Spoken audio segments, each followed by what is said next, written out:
The gallery of shadows.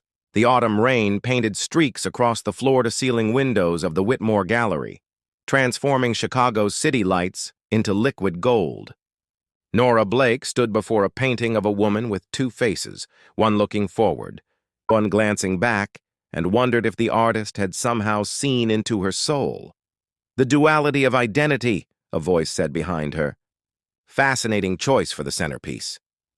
Nora turned to find a man in his early 30s, sharp-dressed in a navy suit that suggested success, but not arrogance. His dark eyes held an intelligence that made her instinctively cautious. She'd learned long ago that smart people ask dangerous questions. "Marcus Way." He extended his hand. "I'm here representing the city attorney's office for tonight's charity event. Though I'll admit, I came more for the art than the networking."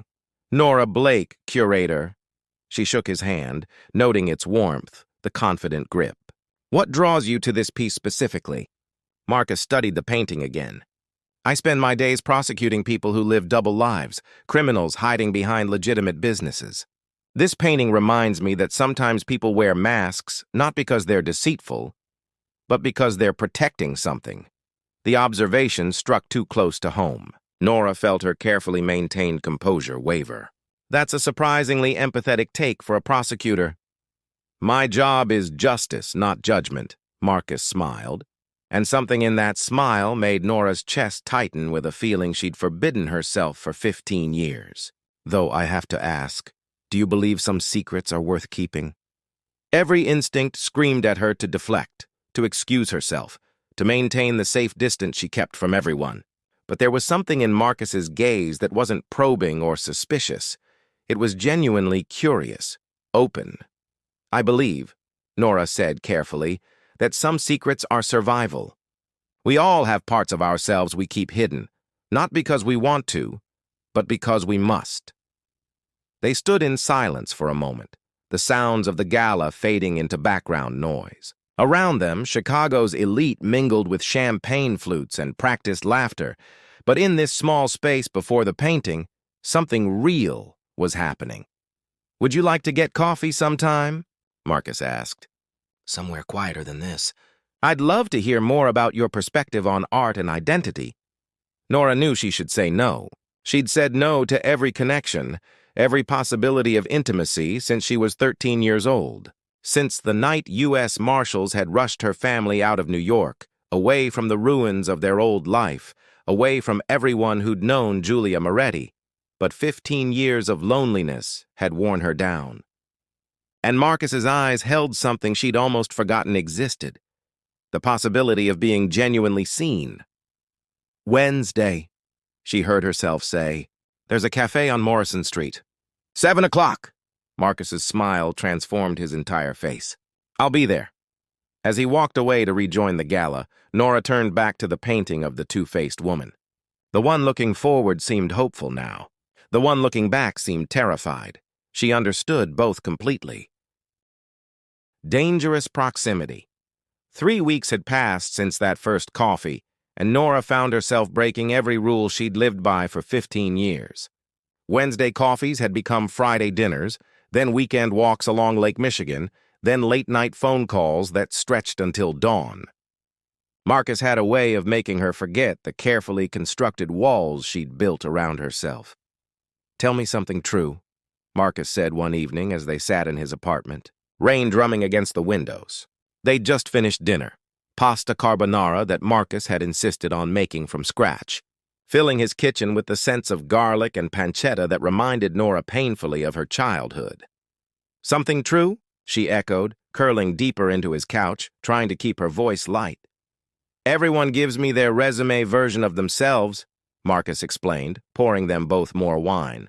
"Where they went to school, what they do for work, their carefully curated stories. But I want to know something real about you, Nora. Something that matters." Nora's heart hammered. She thought of 1,000 truths she could never tell him.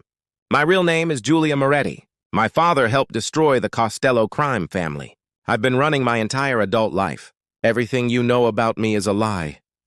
"I'm afraid," she said finally, surprised by her own honesty. "All the time of getting close to people, of letting anyone really know me. Of what happens when the life you've built turns out to be temporary. Marcus set down his wine and moved closer, taking her hand. What makes you think it's temporary? Everything is, Nora whispered, unable to meet his eyes. Nothing stays. Nothing lasts. Then we make the most of now, Marcus said softly, tilting her chin up until she had to look at him. Nora, I don't know what happened in your past that makes you so convinced you can't have forever. But I want you to know I'm not going anywhere. The words should have comforted her. Instead, they filled her with dread because she knew what Marcus didn't. Their time was already borrowed, already running out. They kissed, and for a moment, Nora let herself forget. Let herself be just a woman falling in love with a good man in a warm apartment while rain fell outside. Not Julia Moretti, not a witness protection ghost, just Nora. The illusion shattered when Marcus's phone buzzed. He groaned, checking the screen. I'm sorry I have to take this. It's about the Costello case. Nora felt the blood drain from her face. She kept her expression neutral through sheer force of will. The what?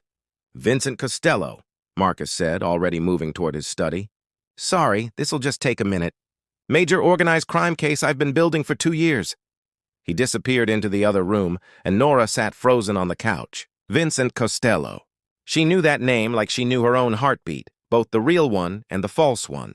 Vincent Costello, son of Dominic Costello, the man her father had helped imprison. The family that had sworn vengeance on everyone who'd testified against. Them, the family that had spent 15 years hunting for Sophia Marchetti and her daughter, Nora's. Hands shook as she pulled out her phone. Navigating to a secure browser she rarely used. She searched for Vincent Costello, Federal Prosecution, Chicago. The articles made her stomach turn. Vincent Costello, 42, stands accused of racketeering, money laundering, and conspiracy to commit murder. Federal Prosecutor Marcus Way leads the case, which could finally dismantle the Costello organization. There was more. Details about threats against Marcus, about how dangerous the family considered this prosecution, about how Vincent had sworn publicly that anyone who came after his family would pay the ultimate price. Nora pressed her palm against her mouth, fighting down panic. Of all the men in Chicago, of all the prosecutors in the federal building, she'd fallen in love with the one person actively dismantling the organization that wanted her dead. Sorry about that, Marcus said, returning to the living room. He stopped when he saw her face. Hey, what's wrong? You look like you've seen a ghost. You have no idea how right you are, Nora thought. Aloud, she said, this Costello case, is it dangerous? Are you in danger? Marcus sat beside her, his expression growing serious. I won't lie to you. Yes, there have been threats. The Costellos don't play nice, but I have security and I'm careful. This is my job, Nora. Sometimes justice requires risk. What if the risk is too high? Nora asked, her voice barely above a whisper. What if trying to fight them cost you everything? Then it cost me everything, Marcus said firmly. But I can't live in fear. These people have destroyed families, Nora. They've killed witnesses, corrupted officials, trafficked drugs into neighborhoods with children. Someone has to stand up to them. Nora felt tears sting her eyes. She loved him for his conviction, for his courage, for his belief that the world could be made better. And she knew with terrible certainty that loving him might destroy them both. Promise me you'll be careful, she said, touching his face. Please, Marcus, promise me. I promise, he said, kissing her forehead. Nothing's going to happen to me, and nothing's going to keep me away from you. That night, after Marcus fell asleep beside her, Nora lay awake, staring at the ceiling. She thought of the burner phone hidden in her apartment, the go-bag packed with cash and fake IDs, the escape plan she'd rehearsed 1,000 times. She'd always known she might have to run. She'd never imagined it would hurt this much to leave. The web tightens. The envelope arrived at Marcus's office on a Tuesday morning, plain manila with no return address. Inside was a single photograph of Marcus leaving his apartment building, a red X marked over his face. Beneath it, typed words, "Stop the prosecution or die." Nora learned about it when Marcus called her that afternoon, his voice carefully controlled, but unable to hide the underlying tension. I need to cancel dinner tonight. Something came up with the case. What happened? Nora asked, already knowing, already feeling the trap closing around them. Nothing I can't handle, just complications. I'll call you tomorrow, okay?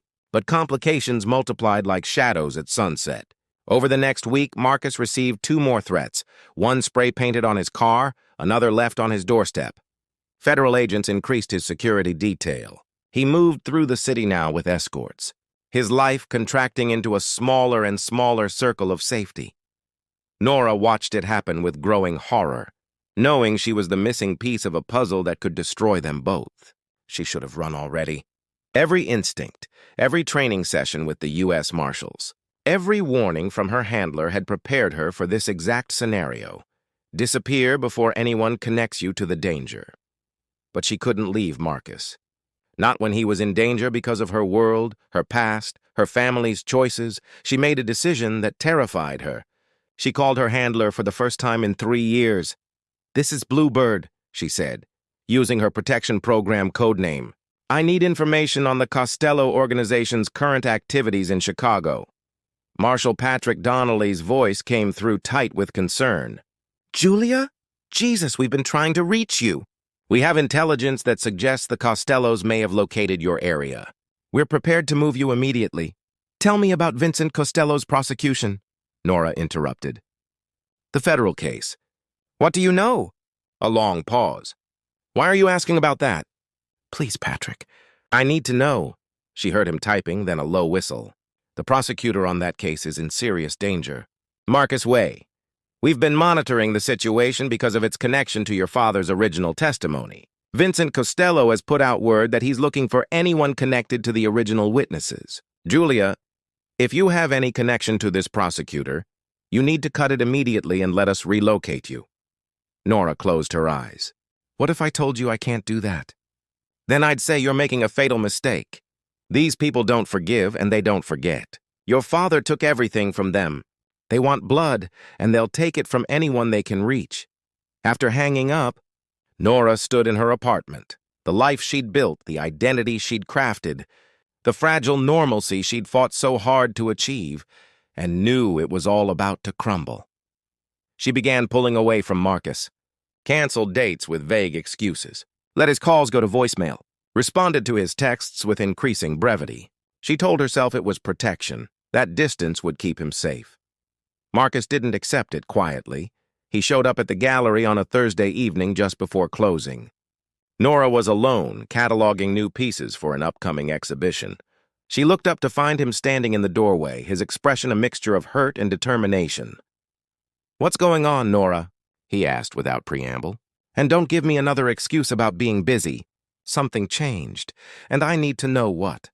Marcus, you should go." "No." He crossed the gallery floor until he stood directly in front of her. "We were good, Nora. We were really good. Then suddenly you're ghosting me, and I can't figure out what I did wrong. So please just tell me the truth. Do you not want this anymore?" "It's not about what I want," Nora said, her voice breaking despite her efforts to stay controlled. "It's about what's safe. What's smart. Safe from what?" Marcus studied her face, his prosecutor's mind working. "You've been scared since the beginning. Scared of getting close, scared of being known. What are you running from, Nora? I can't tell you that. Can or won't. Does it matter?" Tears spilled down her cheeks now. "Marcus, please. Just trust me when I say that being with me puts you in danger. Real danger. The kind you can't prosecute your way out of." Understanding dawned slowly in Marcus's eyes. "This is about the Costello case, isn't it?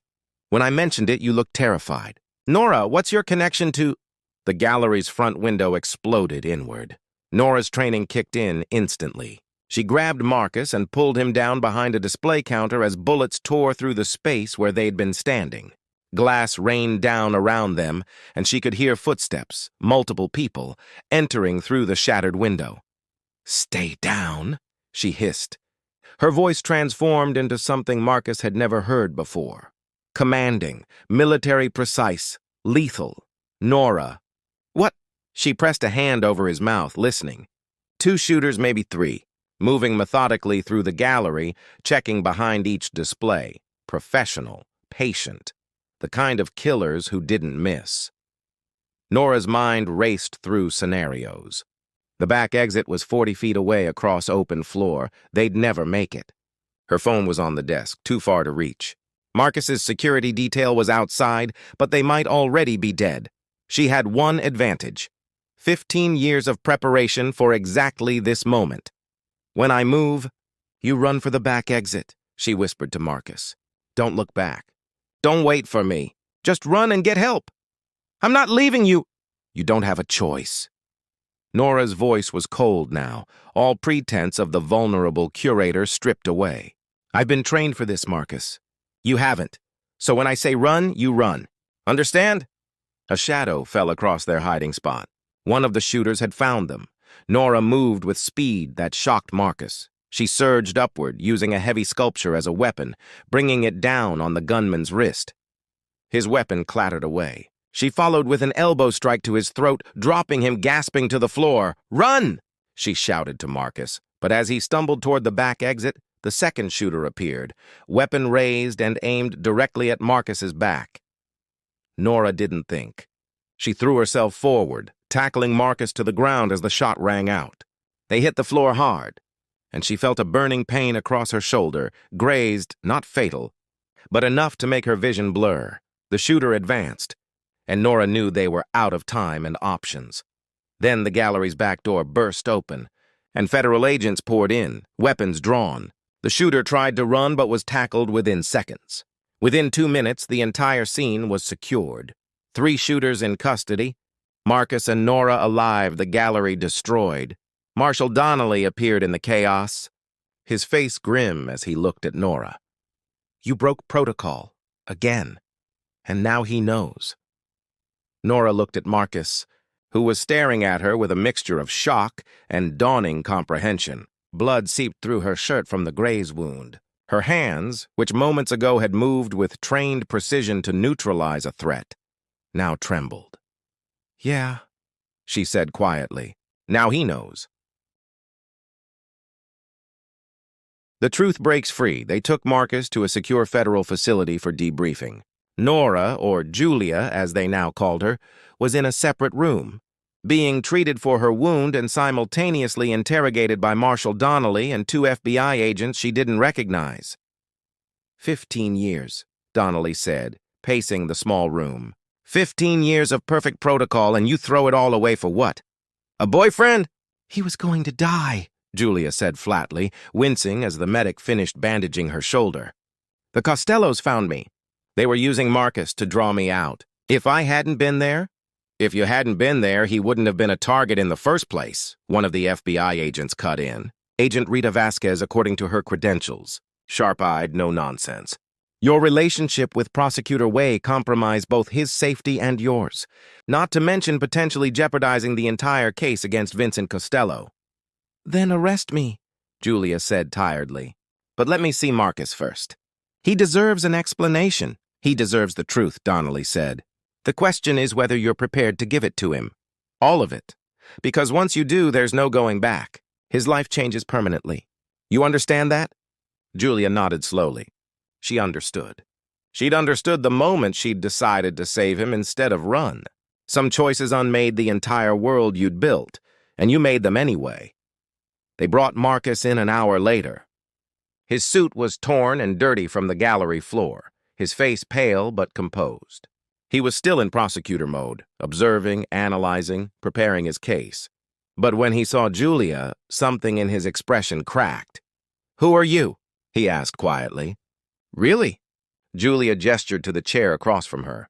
Marshal Donnelly and the FBI agents stepped back to give them space, though they didn't leave the room. "My name is Julia Moretti," she began, and watched Marcus's eyes widen with recognition. "When I was 13 years old, my father, Carlo Moretti, testified against Dominic Costello and 17 other members of organized crime families in New York. His testimony led to 43 convictions and effectively dismantled the Costello organization's East Coast operations. Jesus, Marcus breathed. The Moretti testimony. That case is legendary. We studied it at law school, but I thought the family disappeared into witness protection. We did. My mother, my younger brother, and I. My father's still alive, living somewhere under a different name. I haven't seen him since I was 16. They separated us for security reasons. Too easy to track a family unit. So Nora Blake is an identity the U.S. Marshals created for me when I turned 18. I moved to Chicago, became an art curator, built a life. A fake life, but a life. I've been Nora Blake for longer than I was Julia Moretti. Sometimes I forget which one is real. Marcus leaned back in his chair, processing. She could see his mind working, fitting pieces together. The Costello case I'm prosecuting, Vincent is Dominic's son. He would have been, what, 27 when your father testified? 26, Julia confirmed. Old enough to remember, old enough to hate. His father died in prison 3 years ago. Vincent swore at the funeral that he'd find everyone responsible and make them pay. That's when the marshals moved me from Boston to Chicago. Apparently it wasn't far enough. They found you because of me, Marcus said, understanding flooding his voice. The prosecution put me in the spotlight. They monitored my life, saw us together, and realized that the prosecutor dismantling their organization was dating the daughter of the man who started it all, Julia finished. Yes, I realized it too late. I tried to pull away to protect you, but I wouldn't let you go, Marcus said. He put his head in his hands. God, Nora, Julia, I'm so sorry. I pursued you. I pushed for this relationship. I put you in danger. I could have said no, Julia said softly. I should have. But I didn't. Because for the first time in 15 years, I felt like I could be real with someone. Even if it was built on lies, it felt true. And I wanted that so badly. They sat in silence for a long moment. Finally, Marcus looked up, his eyes meeting hers. Did you ever actually love me? Or was I just, I don't know, a way to rebel against your protection protocol? The question hit Julia like a physical blow. Marcus, I love you more than I've ever loved anything. That's the problem. That's why this is so hard. Because loving you meant risking everything. And I knew it. And I did it anyway. The way you moved tonight, Marcus said, the way you fought, that wasn't a curator. That was someone with serious training. The marshals require it. Self-defense, situational awareness, tactical response. When you're a high-value witness's family member, you learn to fight or you learn to die. Julia touched her bandaged shoulder. Apparently, I'm a bit rusty.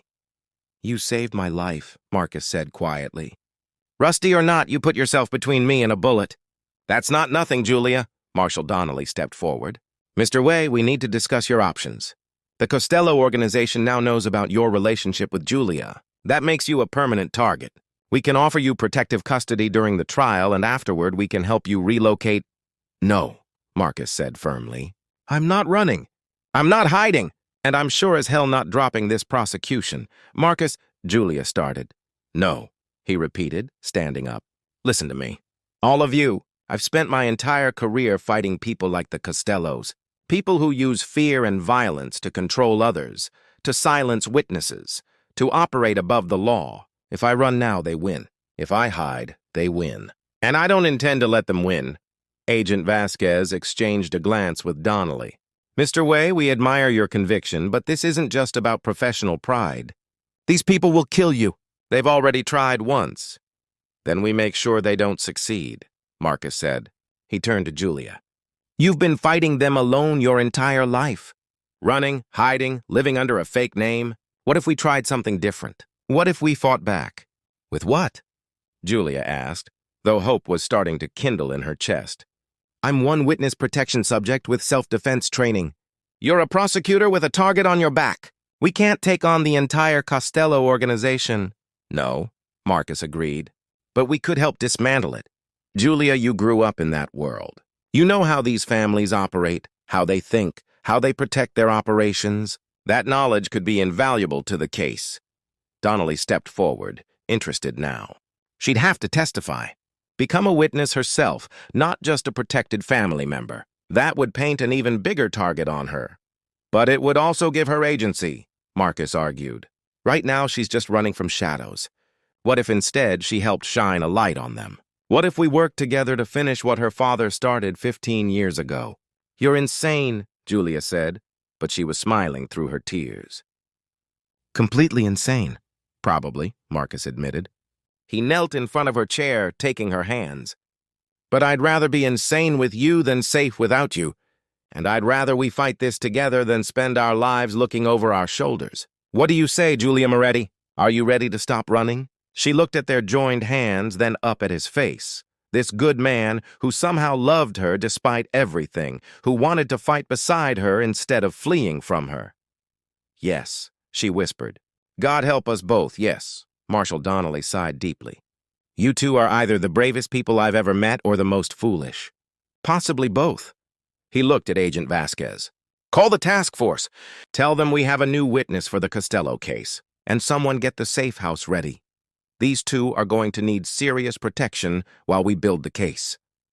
As the agents began making calls and arranging logistics, Marcus pulled Julia into his arms. She buried her face in his shoulder, breathing him in, feeling the solid reality of him. No more secrets, he murmured into her hair. From now on, whatever we face it together. Deal? Deal, Julia agreed. Though you should know my real last name is terrible. Julia Moretti sounds like a character from a mob movie. Marcus laughed, and the sound cut through the tension in the room like light through darkness. I don't know. I think it suits you. Strong, memorable. Definitely someone you don't want to cross in a fight. You're an idiot, Julia said, but she was smiling. You're idiot, Marcus corrected. Yeah, Julia said softly, pulling back to look at his face. Mine. No more running. The safe house was a nondescript suburban home in Oak Park, surrounded by federal agents disguised as neighbors and gardeners. For 3 weeks, Marcus and Julia lived in a strange, suspended reality, preparing testimony during the day, trying to build some semblance of normalcy at night, always aware of the guards outside and the danger circling ever closer. Tell me about the accounting structure, Marcus said one afternoon, papers spread across the dining room table between them. Agent Vasquez sat at the end of the table, taking notes. Your father testified about shell corporations in the Caymans. Vincent would have updated that system. What would he keep the same? What would he change? Julia closed her eyes, reaching back to memories she'd tried to bury. My father used to say that the Costellos were creatures of habit. They'd change the names, the faces, the locations, but the fundamental structure stayed the same. Like repainting a house that's rotting from the foundation. It looks different, but the bones are unchanged. She pulled over a legal pad and began sketching. They'd use legitimate businesses as fronts. Restaurants, construction companies, import-export operations. The money flows through in layers. Cash businesses feed into the fronts. Fronts feed into investment vehicles. Investments feed into offshore accounts. You can't just follow the money. You have to understand the pattern. Over the following days, Julia's testimony became the skeleton key that unlocked the entire case. She couldn't provide direct evidence. She'd been 13 when her father testified, kept deliberately isolated from the details. But she understood the culture, the psychology, the operational logic that Marcus needed to predict the organization's current structure. It's like watching a masterclass in criminal psychology, Agent Vasquez said one evening after a particularly productive session. No wonder the marshals were so protective of you, Julia. Your insights are invaluable. But not everyone in the task force was happy about their approach. Assistant U.S. Attorney David Brennan argued loudly. During strategy sessions that putting Marcus and Julia together was an unprecedented breach of protocol and a romantic entanglement that compromised the case's integrity. They're using their relationship to manipulate the prosecution, Brennan insisted during one heated meeting. Moretti's testimony is colored by personal involvement. Way's judgment is compromised. This entire approach is going to get thrown out on appeal. Or, Marcus countered coolly, we're using every available resource to dismantle a criminal organization that's operated with impunity for decades. Julia's insights have led us to 3 new shell corporations, 2 money laundering operations, and 1 witness who's ready to flip. That's not manipulation. That's effective prosecution. The tension came to a head when Vincent Costello's defense team filed a motion to disqualify Marcus from the case, citing his relationship with Julia as evidence of bias. The hearing was scheduled for a Tuesday morning, and Marcus spent the previous night pacing the safe house, preparing his arguments. What if they're right? He asked Julia as dawn broke. What if my judgment is compromised? What if I'm pursuing this so aggressively because of us, not because of justice? Julia set down her coffee and took his hands. Marcus, you've been fighting the Costellos since before you knew I existed. Your commitment to this case isn't about me. It's about who you are. Don't let them make you doubt that. But I can't be objective anymore, Marcus said quietly. They threatened you. They tried to kill you. How can I be impartial when the defendant wants the woman I love dead? You can't, Julia agreed. But maybe that's okay. Maybe justice doesn't require being emotionless. Maybe it requires caring enough to fight for what's right, even when it costs you something. The hearing was brief, but brutal. Costello's defense attorney, a sharp-dressed woman named Patricia Vance, argued eloquently that Marcus's relationship with Julia Moretti represented an unacceptable conflict of interest that taints every aspect of this prosecution. But Marcus's response was even more powerful. He stood before Judge Hamilton and spoke with quiet intensity about the nature of justice, about why prosecutors take on cases that put their lives at risk, about the fact that caring about victims doesn't disqualify you from seeking justice on their behalf. Your Honor, Marcus concluded, if we disqualify every prosecutor who's personally affected by crime, who's left to fight it?